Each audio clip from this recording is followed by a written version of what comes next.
Okay, people, a few updates, and then I'm going to talk about a possible retraining and career change, and I'll tell you a few ridiculous things in that, and yeah. First of all, cardboard house. Someone asks when it's going to be moved and whatnot. Probably a week and a half away it's going to be moved. On top of that, I found out recently that I swear I looked 6 months ago and I could not find it for the life of me. And now it turns out that I have Windows Movie Maker on my computer. So in that there's a few videos that I didn't want to sort of upload a whole heap of blooming 10-second videos, and it's good I hung onto these, so I'll be able to upload those videos in blocks. There's a bunch of old tractors and hot bulb engines, which are basically like the original diesels, the real old school diesels. Some of them are massive, and there's also ones on the bush turkey. So we're going to get all these individual little ones and link them together using Windows Movie Maker. I already have a video format converter, but yeah, now we've got the Movie Maker, we can hook them all together. Now, it looks as though I won't be going up to see Troy in Sydney, basically financial reasons. Simple as that. And I'll go on about all that in a while. Furthermore, it appears that basically what happened when my uncle was bankrupted, he moved the majority of his furniture to my father's shed. My father sort of cleaned up the more obvious crap that was dropped there at the time, old newspapers and whatnot. I think my mother actually got sick of it and started cleaning it, and just ended up with a whole bunch of furniture all stacked on each other, and it was jammed in one corner of the shed, so we actually got our shed back, except for that corner. My uncle has since died about 3 years ago, and no, actually, yeah, in a few months' time it'll be 4 years, and basically my father went through all this furniture and found most of the stuff in it was my great-grandparents, and in that we found what I believe to be privately issued currency, and I haven't really seen it up close, but I will get a chance to, and I'll then talk about privately issued currency, and I will show it, and I believe they may have got it selling wheat, just a guess, I'm not certain, but yeah, that's an interesting little thing that I will show in the future. Now I'm going to talk about the bureaucratic BS and stuff that I'm looking at for dealing with being retrained in another career. Now basically the city near me has three major employers, real big ones, one of which is an auto factory, and they're all pretty much going to be finished within the next couple of years. We are looking down the barrel at 15 years' time. We'll be looking like Detroit. It'll be great, you know. She'll be blooming shootings and drug dealing already. Well, it'll be that in 15 years' time, but we're already starting already by the looks. So yeah, they're trying to move a bunch of government offices in there after they've destroyed the manufacturing industry. Then they're trying to give us government administration jobs, but there's a lot of people who have been in this auto factory and that who are saying to me, I don't know how to use a computer. What's the damn point of me being in administration? Because I spent half my life bolting cars together. You know. But anyway, the government's doing what it can to help after they basically stuffed it to begin with by stuffing up manufacturing. But that's a whole nother rant. So anyway, it looks like I've got to go and get Certificate 3 in aged care. Now, I'm going to tell you a couple of things about this glorious country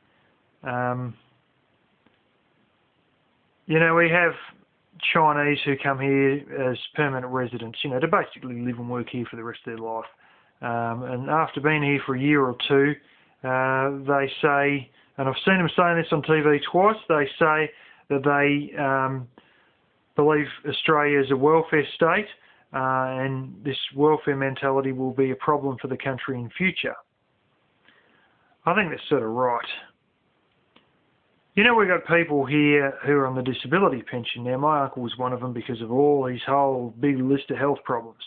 I've got an auntie who is backwards. She's also on it. I've got another auntie who has a few mental problems, and she is also on the disability pension.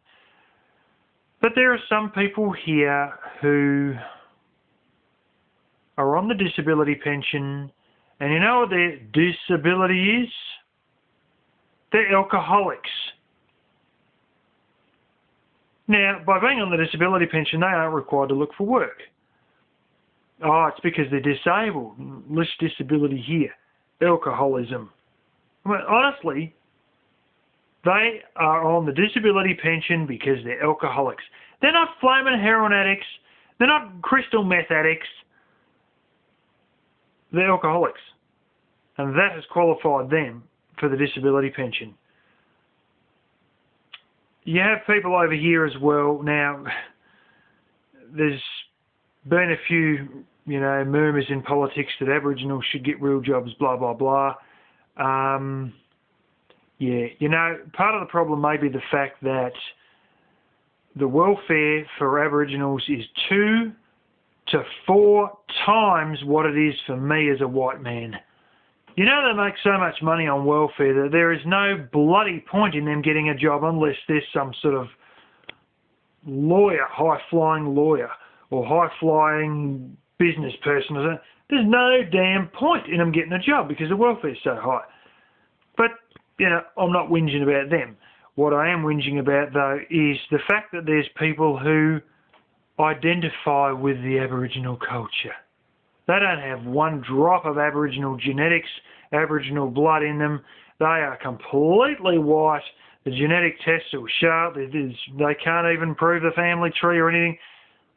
But they don't need to, because they can identify and, you know, feel at one with the Aboriginal culture. Bang, cha-chunk, couple of stamps down to the welfare office, and a bit of bullshitting with all this identifying with the Aboriginal culture stuff. And a few Aboriginal mates will probably help the whole process along because they'll know what forms they've got to go through. And all of a sudden, bang. They're now classed essentially as Aboriginals, and their welfare goes right through the roof. Oh, gosh. But what happens when a bloke who was, you know, smart enough, employable, you know, wants to see about subsidised training. Now, what is there with subsidised training? Well, there's two systems. The HEC system, it's like higher education cost scheme. It's basically a government loan system whereby university degrees obviously cost a fair bit of money to get. The government will loan you this money to do it. And it's still, there's no cash involved. It's all just filling out forms and that's it. And the university knows what to do and takes care of it and gets the money. And then later on, when you've got a HECS debt, you can basically, when you fill out a tax form for your job, you end up paying 5 to 10% extra payroll tax, and that will go to paying off this loan, this government loan that you got out to get your qualification to begin with. Now, I think I have, I'm not even sure, it's so bloody tangled up with the paperwork, I think I may have Certificate 3 in Protective Coatings and Corrosion Control. I'm not sure, but I've got something on the books with the fact of, you know, me having done half an apprenticeship in spray painting and sandblasting and all that, which is a protective coatings and corrosion control. I also have Certificate 3 in Competitive Systems and Practices, and only a few weeks ago, like 3 weeks or something ago, I got the actual certificate in the mail. And yeah, I got Certificate 3 in Competitive Systems and Practices, and basically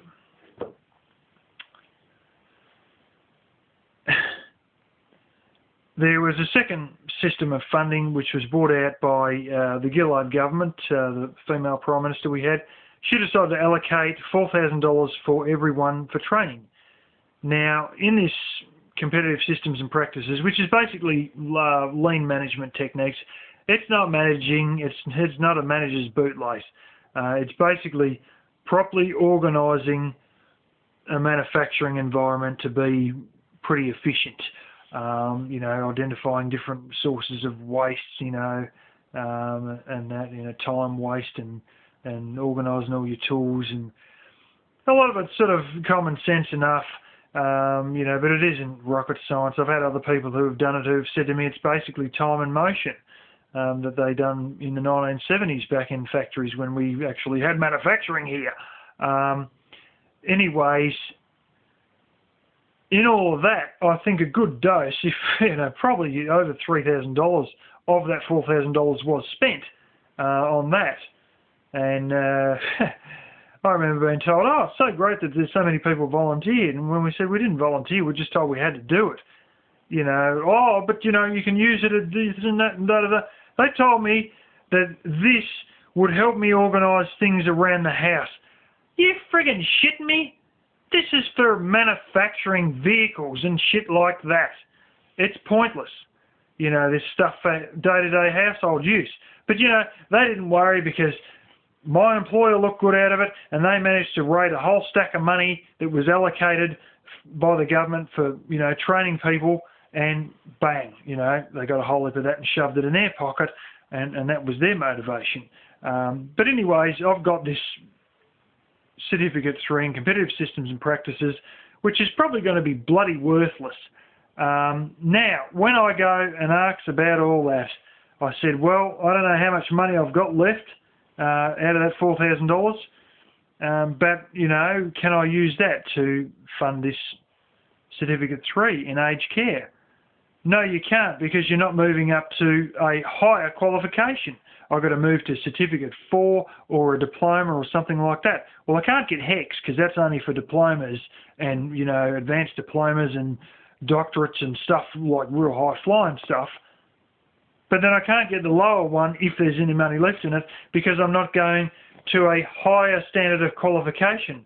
Well, excuse me, I've got Certificate 3 in toilet paper. Might as well be a blooming Enron share certificate. Certificate 3 in Enron shares. And, here I am trying to enter the only existing boom industry and being told that we can't fund any of it even if you do have any money left, if there's not only just a few $100s left anyway, because it's not a higher class of qualification. Regardless, it doesn't matter. It's a whole new industry. It's not a high qualification. So you think, oh, God, blimey. So here I am. I went to ask an old relative to borrow a bit of money tonight to see if I could sort of, get him to help pay for it and then pay him back later. Because here's the stupid thing. In my redundancy payment, okay, yes, sir, we recognise you're unemployed. Yes, sir, we recognise there's a recession and, you're probably not going to get a job for a while, so you need the money the most when you're unemployed. But no, sir, we've got to grab it in taxes. So they grabbed about $2,300 in taxes. And look, let's face it, one fortnight's welfare money plus what they took in taxes from my redundancy package, which I was originally told was compensation, almost like getting a finger chopped off, and they don't tax it because it's considered compensation. They did tax it because there was holidays that I never took, because there was sick leave that they pay out in cash when they make a redundant, because you volunteered for redundancy, you got an extra payment for that. And here they were, taking a great chunk out of it, You know, for those of you who think it was $50,000, $100,000, no, it wasn't. It didn't even make 5 figures. Even before the tax, it didn't get to 5 figures. But basically, they've gone and grabbed a great big chunk of that, and literally what they owe me in taxes would completely cover the $2,800 cost of this training. But here I am trying to go around to old relatives asking them for money. I've looked, I've got enough money myself, but I'm going to have no more money for nothing else. You know, I'll be up shit creek if my car blows up or something like that. There's no money left for anything else. You know, I'll just be dragging along. I'll just be barely paying the mortgage, you know, and covering the cost of this training. But, you know, it doesn't matter. You get all that $2,800, probably more. I'll probably get more than $3,000 back in taxes in the middle of the year. But that's when the bloody course finishes. I don't need the shit in the middle of the year. I'll have all this money after I've already done the course, and when I'm probably getting into a new job, I'll be loaded in the middle of the year. But now, when I need it right now, oh no sir, you know, we've got to take it in taxes. It's bloody bullshit. Over here, there's people who have businesses who are made to pay tax based on estimated incomes in the future. They are paying tax on money right now that they haven't yet earned. They're paying tax on money that they are expected to earn in 2 years' time. They could be bankrupt in 2 years, but that doesn't matter. They're paying tax on money that they don't have, and they're paying that tax right now for something that they may hypothetically earn in 2 years' time. Bloody bullshit. But anyway, that's the stupidity of the government we're dealing with and all that. There is one politician who is actually a multi-billionaire mining magnate. It's about blooming 1:30, so getting a bit jumbled. But even though he's so wealthy, he has said, look, we should only pay our tax when it's tax time, not beforehand, because it keeps the money in the economy longer, and it means that there's more money in the economy. The economy is more liquid for a longer point in time. And there's other politicians, oh, it's so stupid, I can't work out how that money is supposed to, you know, that's such a ridiculous thing. How is that money supposed to keep going around and around in the economy? You know, blah, blah, blah, all this sort of stuff. You know, it doesn't generate more money. Hey, it leaves more money in the economy for us to exchange amongst each other with goods and services. And leaves the place a little bit more liquid until tax time comes.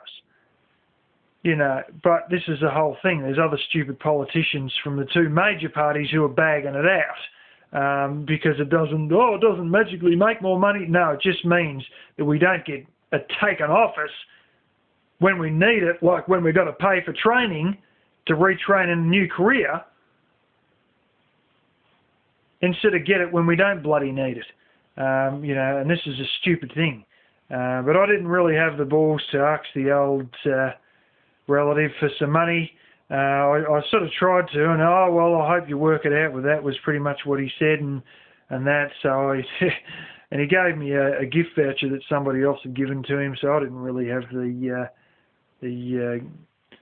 guts to do it. But you know, like, the stupid thing is, I know I'm going to get this money later, but now I've got to live on bread and butter.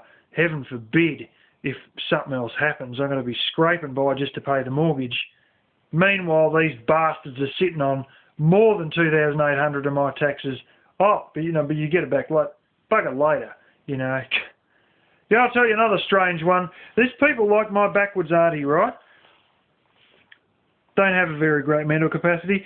They're just chugging along in life, but you know, they get a few things mixed up and whatnot, and you know, aren't terribly smart with these things, you know, because that's what it is like when they're backwards. And you know what come out a little while ago? Some smart dickhead basically decided that the reason, and this is why there came a point in time here basically whereby All these, I really think there was lobbyists from universities, TAFEs and training centres behind it. But there was all this big craze on, headed by these training centres and TAFEs and universities, but voiced by also some ridiculous yuppies who can't change a car tyre when they have a flat, that if somebody's not qualified in something, no matter how simple, then they're not safe to do it. When I worked at Boomerang Nurseries, they had a number of people go on Certificate 2. I mean, I didn't even know there was such a thing that low. But it only cost the company $125 each and was like 6 two-hour nighttime sessions or something like that. And it was Certificate 2 in warehouse management. And you know what it basically said? One of the blokes told me, you know what, it was that pathetic that you wouldn't even be employable if you needed to be training. If you learned anything at that, you probably aren't even employable. And what they basically said was, when you have a warehouse, you got a whole heap of pants here and a whole heap of shirts there. You don't want to get the two mixed up. It's best to have all your pants in one shelf and all your shirts on another shelf, so then you're more organised. And he said some of the stuff, like, you wouldn't even be able to get a job if you knew, if you actually learned something new there, because it was that stupid. But it made the company look good, so they went and got these people in that training, and then patted themselves on the back like they'd actually done something for the employees. But anyways, some of these people, like my auntie, it came out that some smart dickhead decided that the reason these backwards people don't have jobs is not because they're backwards, but because they need more training. Now, that may also have been some push from, these training centres wanting to float their own boat a bit more, the same as this push that happened about 7 years ago of everybody needing to be qualified to pick their nose or change a car tyre or anything like that. And what they basically done was they were getting people like my auntie and spending, wait for it, $30,000 to $50,000 a year training these backwards people, so then they were qualified in something, so then they could get off the disability pension and get a job. There must have been a real few dickheads in all that, or a lot of blooming lobbyists from some of these TAFEs and universities and training centres to basically go ahead with that scheme. But they did. They spent $30,000 to $50,000 a year per person on some of these people who had real troubles even writing a full sentence. But you got someone here who's quite intelligent and doesn't have a problem holding down a job, who's after $2,800 that he's already owed by the tax office, and he can't friggin' get a hand. I mean, I can see why the Chinese say that this country may unravel itself. If you got a friggin' needle hanging out of your arm, if you got not a hope in hell, if you don't want a job, or if you just are not of the mental capacity to really hold down a job or have much responsibility, they'll friggin' turn up with a dump truck and cover you in money. Or basically cover training centres in money, all these other little sook whinges, moans, blah, blah, blah. Bang, they'll take care of it, they pay for this, they pay for that. There's quite a number of cases actually, and I know I worked with someone whose mate was involved in a bit of a scandal whereby he always had a car that was no more than 6 months old. And you know why? Because Aboriginals often would go and buy cars and they'd buy it on a payment plan arranged by the motor dealership, and all part of the Toyota payment plan, the Ford one, whatever, and basically they would only make 1 or 2 or 3 payments, and the government, and then they'd stop making payments. Well, the government office would turn up and just pay out the entire car. Then shortly thereafter, they'd write it over to this other guy's name, and And, there was always this thing, and you say that's bullshit, that's just a rumour, you've heard it. Well, that's funny, because my mum also had an Aboriginal friend. Same thing. She didn't just make the first payment, she actually made the first 3 payments. And then said, look, we just realised we didn't have the money left to pay for it. Bang, welfare office come out, woof, paid for the lot. Just paid the entire car off. The whole blooming $30-something thousand taken care of. I think it was about 35 grand taken care of. And stuff like this, and all this bucket money out to the so-called unfortunate, and when somebody who does have the capacity to be productive wants a bit of a hand, or just wants all his frigging tax money paid to him so he can cover it, oh no, not available, not available. I've also been told that if I remain unemployed for 6 months, they can start offering me money for training. If it's 12 months, the money goes up. If it's 2 years, that's when they get the shovels out and start bucketing the money out. But you, like me, a bit of motivation, want to get on with it now? Oh no, you haven't been unemployed long enough, so we can't offer you anything. But this is a friggin' bullshit that, the West, in all its stupidity, is spiralling down towards.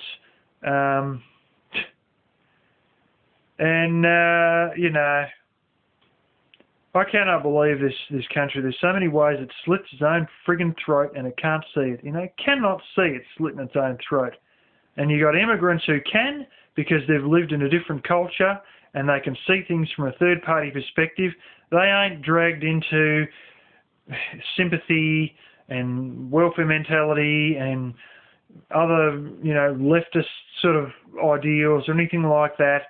Even though they're from a communist country, and they, can see through the bullshit and see what it is, and they tell us for our own good. But no, the fingers are in the ears because there's too many vested interests and bullshit, and the circus goes on. All the money spent on unproductive people. The productive people, oh well, you got to work your own ass out. Freaking hell, It's a bloody wonder I'm even getting welfare money at all. But anyways, that's my little daily bitch. And, it would be good to work in aged care, because I think it'll be a lot easier than some of the other jobs physically, and that it will be. And, let's face it. I remember there at air radiators there working in the winter, I was right near the door. And, we'd start work at a astronomically great time. I think it was like 6 a.m. I mean, there was still friggin' ice on the ground in the, frost in the morning, and we'd open the door. They'd open the door right beside where I was working, because I ended up working right next to the door. They'd open up this big door to drive the forklift in, and they'd be stuffing around there, talking, pissing around, working out what parts are for who, and the blooming door would be open for 10 or 15 minutes. I swear I had icicles on my face. So if I go into aged care, I get out of all that. I go into an air-conditioned workplace, a heated workplace, so that'll be good for a change. But, it's the only one that I'll get jobs in very easily and get jobs in for many years to come. So I think it's the right move I've got to make. Here I was hoping to go and find a girlfriend. Might end up finding one in this course, as one of my relatives has said to me. But, to go to the capital to meet girls and that, I'm going to be battling for money even for that. It's friggin' bullshit, I'm no longer proud to be Australian. I haven't been proud to be Australian for quite a while, and I mean, can you see why? Anyways, bring on the collapse, and maybe they'll all have to learn the hard way.